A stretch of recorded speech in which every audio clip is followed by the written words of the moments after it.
राजधानी पटना में ट्रेन से 36 लाख का विदेशी सिगरेट जब्त किया गया। राजधानी एक्सप्रेस में डीआरआई की छापेमारी में विदेशी सिगरेट बरामद की गई है। म्यांमार से तस्करी कर विदेशी सिगरेट लाया जा रहा था।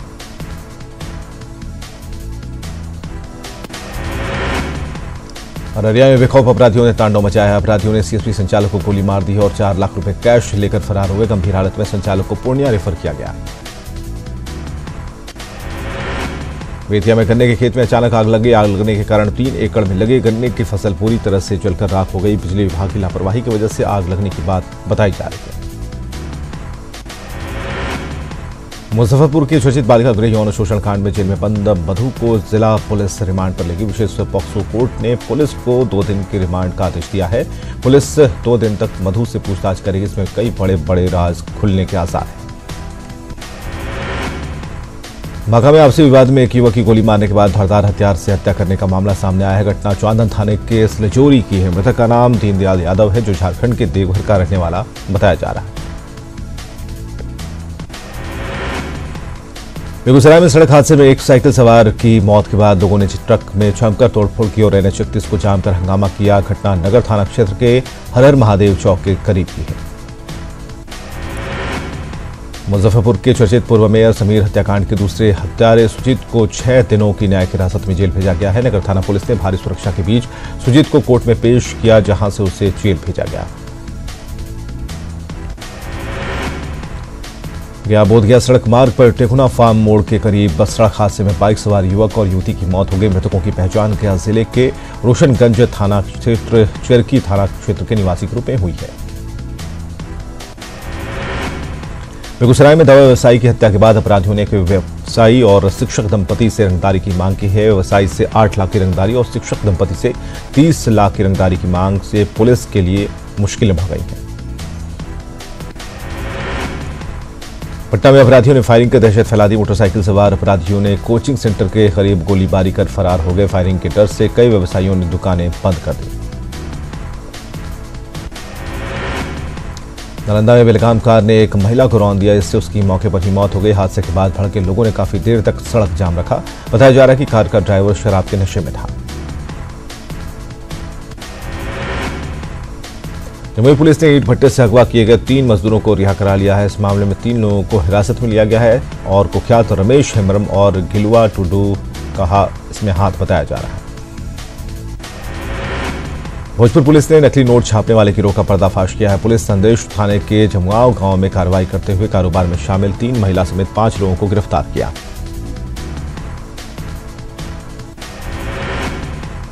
पुलिस ने इन्हें रंगे हाथ नकली नोटों की छपाई करते दबोचा है। पुलिस ने 33,000 रुपए के जाली नोट, 2 प्रिंटर और प्रिंट करने वाला कागज, साथ ही नोट पर रंगाई करने वाला ग्लिटर पेन भी बरामद किया।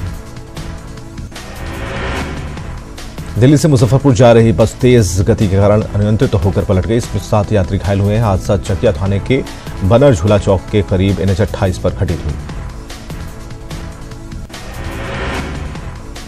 गया के बुनियादगंज के पटावाटोली में हॉरर किलिंग का मामला सामने आया है। 28 दिसंबर से लापता नाबालिग का 6 जनवरी को शव मिला था। उस वक्त आक्रोशित परिजनों ने रेप के बाद हत्या की आशंका जताते हुए पुलिस पर लापरवाही का आरोप लगाया था। जांच के बाद पुलिस हॉरर किलिंग के आरोप में माता पिता समेत दूसरे संदिग्धों को गिरफ्तार कर चुकी है। गया में एक घर पर अपराधियों की फायरिंग का वीडियो वायरल हुआ है। घटना बोधगया थाने के बहरिया बिघा की है। अपराधियों ने फायरिंग रविकांत पांडे के घर के बाहर की, जो हालांकि CCTV कैमरे में कैद हो गई। वहीं शिकायत के बाद बोधगया पुलिस जांच में जुटी है। छपरा में नगर थाना पुलिस ने छापेमारी कर मिनी गन फैक्ट्री का खुलासा किया है। पुलिस ने मौके से 4 लोगों को गिरफ्तार भी किया है।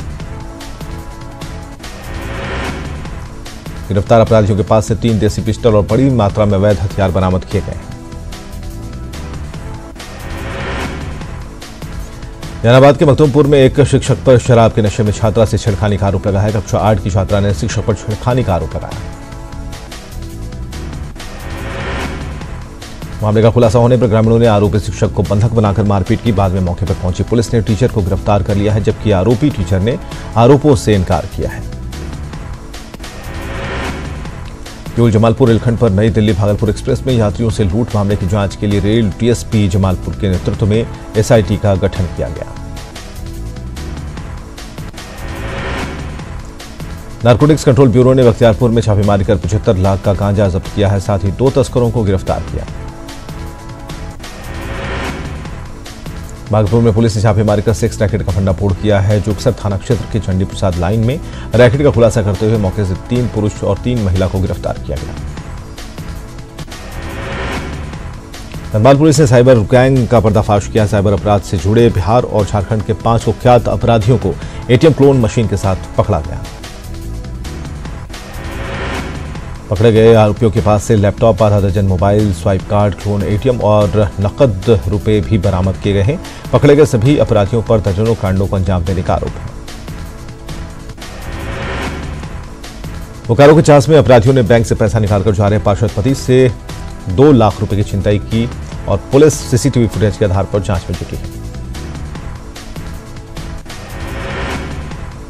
बोकारो में अलग अलग सड़क हादसों में 3 लोगों की मौत हो गई। इससे नाराज लोगों ने सड़क पर प्रदर्शन किया। जमशेदपुर के टेलको थाना क्षेत्र में एक मकान को चोरों ने निशाना बनाया और दिन दहाड़े 4 लाख के जेवरात और 50,000 रुपए कैश पर हाथ साफ कर दिया। गुमला के कामडारा में जंगली हाथियों के उत्पात से इलाके में दहशत है। ऐसे में लोग रात जगह करने को मजबूर हैं। रामगढ़ के दामोदर नदी पुल से कूदकर एक युवक ने खुदकुशी कर ली। मृतक अनिल राम न्यू बागीचा सौदागर मोहल्ले का रहने वाला था। सिमडेगा के खुरटेग थाना क्षेत्र में अनियंत्रित बाइक दुर्घटनाग्रस्त हो गई। हादसे में एक की मौत हुई है जबकि दूसरे को गंभीर हालत में रिम्स भेजा गया। रांची के तमाड़ थाना क्षेत्र के परासी गांव में 12 हाथियों का झुंड घुस गया। आज से इलाके में दहशत फैल गई। वन विभाग की टीम हाथियों को भगाने में जुटी है। धनबाद पुलिस ने सीआईएसएफ ने धनबाद से 1000 बोरा अवैध कोयला जब्त किया है। हालांकि छापेमारी के दौरान तस्कर भाग निकले।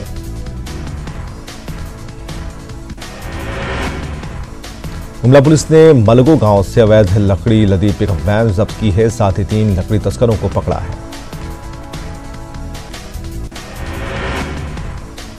जामताड़ा पुलिस ने बाइक चोरों के बड़े रैकेट का खुलासा किया है। साथ ही चोरी की 9 बाइक के साथ 7 शातिर चोरों को गिरफ्तार किया। बोधगया के कालचक्र मैदान में आज से 3 दिवसीय बौद्ध महोत्सव का आयोजन किया गया। इसकी तैयारी जिला प्रशासन और बोधगया मंदिर प्रबंधनी समिति ने पूरी कर ली है। बोधगया महोत्सव का उद्घाटन शाम 4 बजे बिहार के मुख्यमंत्री नीतीश कुमार करेंगे। मधुबनी में सीएम नीतीश कुमार ने मिथिला चित्रकला सेंटर का शिलान्यास किया। सीएम के मुताबिक चित्रकला संस्थान से मधुबनी पेंटिंग को संस्थागत पहचान मिलने की बात कही है। चित्रकला संस्थान में छात्र 6 महीने का सर्टिफिकेट कोर्स और 3 साल की डिग्री कोर्स कर सकेंगे। छात्रों को यह सुविधा निःशुल्क मिलेगी। आरजेडी नेता शिवानंद तिवारी 10% आरक्षण को झुंझुना उन्होंने बताया। उन्होंने कहा कि सवर्णों को केंद्र सरकार उल्लू बना रही है और ये ज्यादा दिन तक नहीं चलने वाला। विद्या के सांसद संजय जायसवाल ने सामान्य वर्ग के लिए 10% आरक्षण को लेकर प्रधानमंत्री को बधाई दी। उन्होंने कहा कि पीएम ने सबका साथ सबका विकास का वादा पूरा किया। गरीब सवर्णों को 10% आरक्षण का विरोध करने पर गिरिराज सिंह ने आरजेडी पर निशाना साधा है। गिरिराज सिंह ने कहा कि आरजेडी शुरू से ही समाज तोड़ने वाली राजनीति करती है। विधानसभा के पूर्व अध्यक्ष उदयनारायण चौधरी ने 10% आरक्षण देने के मुद्दे पर बड़ा बयान दिया है। उन्होंने कहा कि सवर्णों को आरक्षण की जरूरत नहीं है। सरकार ने यह गरीबी उन्मूलन का कार्यक्रम किया है। 10% आरक्षण पर लोकसभा और राज्यसभा में राजद की तरफ से विरोध किए जाने पर लोजपा ने आयकर गोलंबर पर आरजेडी सांसदों और तेजस्वी यादव के पोस्टरों पर कालिक पोता और पोस्टरों को जलाकर प्रदर्शन किया। 10% आरक्षण बिल पास होने और आरजेडी के विरोध में होने पर राजनीति तेज हो गई है। लोजपा ने आरक्षण के पास होने के बाद एक तरफ जहां प्रधानमंत्री की तारीफ की, वहीं दूसरी तरफ लोजपा के तमाम बड़े सवर्ण नेताओं ने आरजेडी पर जोरदार हमला बोला। सारण के सांसद राजू प्रताप रूडी ने अमनौर में लाभुकों को प्रधानमंत्री मुद्रा योजना के तहत लोन का स्वीकृति पत्र सौंपा। उन्होंने कहा कि पहली बार कोई सरकार कामगारों की स्थिति सुधारने के लिए काम कर रही है। बक्सर में कांग्रेस किसान महापंचायत का आयोजन किया। इसमें किसानों की समस्याओं पर पार्टी के नेताओं ने चर्चा की और इस महापंचायत के बहाने कांग्रेस के नेताओं ने मोदी सरकार को खाड़ फेंकने का आह्वान किया। बक्सर में कांग्रेस महासचिव शक्ति सिंह गोहिल ने लालू प्रसाद की जमानत याचिका खारिज होने पर केंद्र सरकार पर हमला बोला। गोहिल ने केंद्र सरकार पर सरकारी एजेंसियों के दुरुपयोग का आरोप लगाया। आरजेडी सुप्रीमो लालू प्रसाद यादव को जमानत नहीं मिलने पर सियासत तेज हो गई है। बीजेपी ने अदालत के आदेश को फतवा बताने को दुर्भाग्यपूर्ण बताया और कहा कि आरजेडी नेताओं को माफी मांगनी चाहिए। पटना में बीजेपी के दिवंगत एमएलसी सूरज नंदन कुशवाहा का श्राद्ध कर्म संपन्न हुआ। इसमें सीएम नीतीश कुमार शामिल हुए। वहीं सीएम के अलावा बिहार बीजेपी के कई नेता और मंत्री भी शामिल हुए। कांग्रेस नेता और पूर्व केंद्रीय मंत्री मणिशंकर अय्यर के खिलाफ सीतामढ़ी कोर्ट में परिवाद पत्र दायर किया गया है। राम मंदिर के मुद्दे पर मणिशंकर अय्यर के विवादित बयान पर परिवाद दर्ज हुआ है। मुख्यमंत्री के संभावित आगमन को सीएम के सलाहकार अंजनी कुमार सिंह ने अरवल के ग्रामीण इलाकों का जायजा लिया और 7 निश्चय से जुड़ी योजनाओं की समीक्षा की। इस दौरान अंजनी कुमार सिंह ग्राम सभा लगाकर ग्रामीणों से रूबरू हुए। नीतीश कुमार के सड़क छाप वाले बयान पर सांसद अरुण कुमार ने जमकर निशाना साधा है। सांसद ने कहा कि मुख्यमंत्री को जिम्मेवारी से बयान देना चाहिए। नीतीश कुमार को सत्ता के ओझ के कारण मानसिक विकार हो गया है। आरजेडी की ओर से किए गए राजभवन मार्च पर मंत्री श्रवण कुमार ने हमला बोलते हुए कहा कि आरजेडी का राजभवन मार्च हमेशा चलता रहता है। उनके पास कोई मुद्दा नहीं है, सिर्फ सुर्खियों में बने रहने के लिए ऐसा काम करते हैं। साहिबगंज के बड़हरवा पीएसके कॉलेज में आयोजित सोहराय समारोह में हेमंत सोरेन ने मानदर प्रताप लगाई। कार्यक्रम में राजमहल सांसद विजय हांसदा और पूर्व मंत्री लोबिन हेम्ब्रिम भी मौजूद थे। दिल्ली में कांग्रेस प्रदेश अध्यक्षों की बैठक हुई, जिसमें झारखंड कांग्रेस के अध्यक्ष डॉक्टर अजय कुमार शामिल हुए। जेएमएम विधायक जगन्नाथ महतो को हाईकोर्ट से राहत मिली। बेरुओं में जुलूस निकालने के दौरान थाना प्रभारी रामचंद्र राम की मौत मामले में निचली अदालत की कार्रवाई पर हाईकोर्ट ने रोक लगा दी। कुल्हान में अपने गढ़ को मजबूत करने के लिए जेएमएम ने 2 लाख नए सदस्य बनाने का लक्ष्य रखा है। इसके लिए कुल्हान गांव से शहर तक जेएमएम सदस्यता अभियान चलाएगा। कैम्ब्रिज केयर्स की ओर से रघुवर दास सरकार के कौशल विकास कार्यों की तारीफ की गई। झारखंड के मुख्य सचिव सुधीर त्रिपाठी के साथ संस्था के सीईओ ने प्रदेश के स्किल्ड युवाओं को रोजगार देने का वादा किया। कुल्हान में अपने गढ़ को और मजबूत करने के लिए जेएमएम ने 2 लाख नए सदस्य बनाने का लक्ष्य रखा है। इसके लिए गांव-गांव में न सिर्फ सदस्यता अभियान चलाया जा रहा है। चाईबासा में जेएमएम नेता चंपई सोरेन ने कुल्हान में पार्टी के सदस्यता अभियान की समीक्षा की। देवघर के चित्रा में स्थानीय विधायक और सूबे के कृषि मंत्री रणधीर सिंह ने क्षेत्र के पार्टी कार्यकर्ताओं के लिए वनभोज का आयोजन किया। वनभोज के बहाने मंत्री ने कार्यकर्ताओं को अभी से चुनाव की तैयारी में जुट जाने का आह्वान किया। देवघर के चित्रा में 132 मेगावाट क्षमता के पावर ग्रिड का मंत्री रणधीर सिंह ने उद्घाटन किया। ऊर्जा विभाग और ईसीएल चित्रा की मदद से निर्धारित समय सीमा के भीतर इस पावर ग्रिड का निर्माण कराया गया है। पश्चिम सिंहभूम पुलिस ने लोकसभा चुनाव की तैयारी तेज कर दी और सिलसिले में एसपी चंदन झा ने आला पुलिस अधिकारियों के साथ बैठक कर रणनीति तैयार की। हजारीबाग में एसपी ने थाना प्रभारी और वरीय पुलिस अधिकारियों के साथ क्राइम मीटिंग की और अपराध पर लगाम लगाने के लिए कई निर्देश जारी किए। पारा शिक्षकों ने धनबाद के मेयर शेखर अग्रवाल से मांगों पर कार्रवाई की अपील की है। मेयर ने कहा कि वो उनकी मांगों पर मुख्यमंत्री से जल्द ही बात करेंगे। आंदोलनरत पारा शिक्षकों ने अपनी मांगों को लेकर फिर नई रणनीति बनाई है। अपनी हड़ताल को और तेज करने के मकसद से गोड्डा में प्रमंडल स्तरीय एकीकृत पारा शिक्षकों की एक बैठक हुई। बैठक में पारा शिक्षकों ने यह फैसला लिया कि 19 जनवरी के झारखंड दौरे पर पहुंच रहे बीजेपी के राष्ट्रीय अध्यक्ष अमित शाह के सामने वे विरोध जताएंगे। गुमला में ट्रैफिकिंग की समस्या को लेकर जिला प्रशासन के अधिकारियों ने बच्चों के लिए काम करने वाले संगठनों के साथ बैठक की। इसमें डीसी ने दलालों को चिन्हित करने की अपील की। जेपीएससी की सिविल सेवा मुख्य परीक्षा 28 जनवरी को होने वाली है, लेकिन अभी तक इसका प्रवेश पत्र जारी नहीं किया गया है और ऐसे में छात्रों में ऊहापोह की स्थिति है। झारखंड प्रदूषण नियंत्रण परिषद ने प्रदूषण के बढ़ते स्तर पर चिंता जताई है। सरायकेला में परिषद के चेयरमैन अजय रस्तोगी ने उद्योगपतियों के साथ बैठक में प्रदूषण से जुड़ी समस्याओं पर चर्चा की। राज्य महिला आयोग में सुनवाई के दौरान कई जिलों की महिलाएं अपनी शिकायत लेकर पहुंची। इनमें घरेलू हिंसा, दहेज प्रताड़ना समेत कई मामले शामिल थे। लातेहार में नव संचालित होने वाले तुबेद कोल माइंस को लेकर जिला खेल स्टेडियम में जनसुनवाई हुई, जिसमें दामोदर घाटी निगम के अधिकारी के साथ झारखंड प्रदूषण नियंत्रण परिषद और जिला प्रशासन के अधिकारियों ने प्रभावित लोगों की समस्याएं सुनी। जमशेदपुर में मेडिकल प्रोटेक्शन एक्ट को लागू करने की मांग को लेकर आईएमए के डॉक्टरों ने प्रदर्शन किया। आईएमए जमशेदपुर के अध्यक्ष ने मेडिकल प्रोटेक्शन एक्ट लागू करने की मांग की है। झारखंड हाईकोर्ट में रक्तदान शिविर का आयोजन किया गया। इस दौरान मुख्य न्यायाधीश अनिरुद्ध बोस ने अधिवक्ताओं को रक्तदान के लिए प्रेरित किया।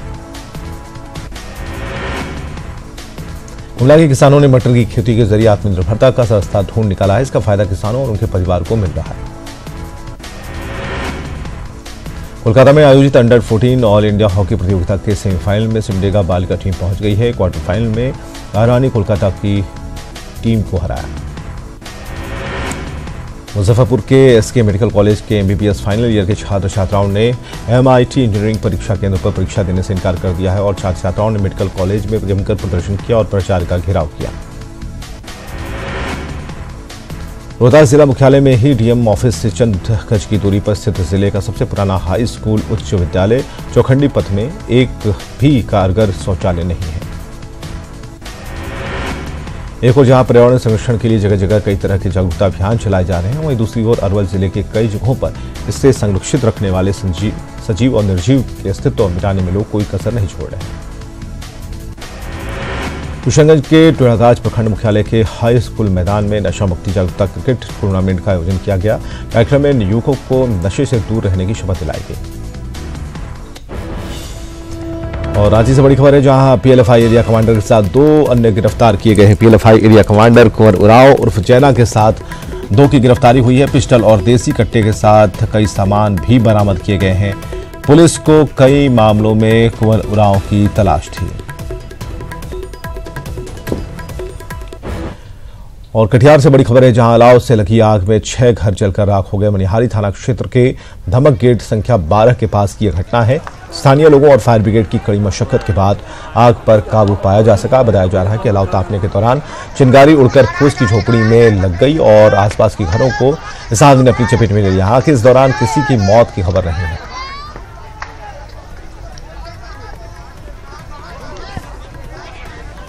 आज से बीजेपी का 2 दिवसीय राष्ट्रीय अधिवेशन शुरू हो रहा है। लोकसभा चुनाव से ठीक पहले हो रहा यह अधिवेशन कई मामलों में महत्वपूर्ण है।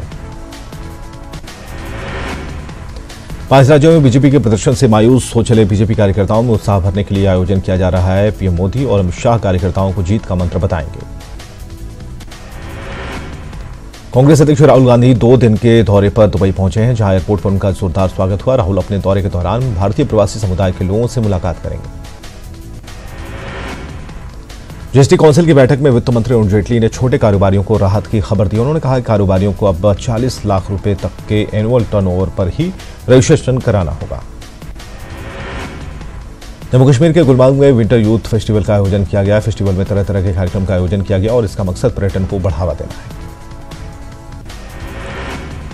रणवीर आलिया समेत बॉलीवुड के कई कलाकारों ने गुरुवार को दिल्ली में प्रधानमंत्री नरेंद्र मोदी से मुलाकात की। इस दौरान उनके और स्टार्स के बीच राष्ट्र निर्माण में फिल्मों के योगदान को लेकर चर्चा हुई। सितारों ने फिल्म की टिकटों पर जीएसटी दर घटाने के लिए प्रधानमंत्री का आभार जताया। पूर्व प्रधानमंत्री मनमोहन सिंह पर आधारित film the accidental prime minister आज रिलीज होने जा रही है। फिल्म पॉलिटिकल कमेंटेटर संजय बारू की कंट्रोवर्शियल किताब द एक्सीडेंटल प्राइम मिनिस्टर पर बेस्ड है। फिल्म में मनमोहन सिंह का किरदार अनुपम खेर ने और सोनिया गांधी का किरदार जर्मन एक्ट्रेस सुजैन बर्नेट ने निभाया है।